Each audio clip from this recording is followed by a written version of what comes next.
Bali, I'm just wondering kasi nakasulat sa kanya CDRMMO. Kasi may nagte-text sa akin pag may mga bagyo earthquake. Kuya! Hi, Kuya! Hello. Hi! Kasi I just saw the CDRMMO. This one? Oo, kasi may nagte-text sa akin lagi pag may lindol, mga ulan, ganyan, na concern sa akin. Just want to know, ikaw ba yun? Hindi po eh. Pero, sana ako nila. Hindi ba?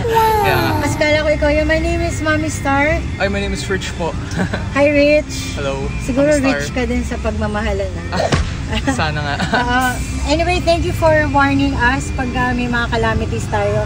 Dito ka sa Mandaluyong, ano? Yes po. Wow, thank you so much. And it's so nice to meet you. Say hello to my followers. Hello. Ayan, Mommy si Star, Rich. right? Yes. You Mommy Star's followers. Yes, you can find me sa YouTube and also sa TikTok and Facebook. Alright. Lalabas ka doon. Thank you, Rich. Thank you so much. Thank you. So, hindi pala siya yun. So, ang buong pag-aakala ko, guys, siya yung nagtitext sa akin. Siyempre, di ba medyo cute? No, ma?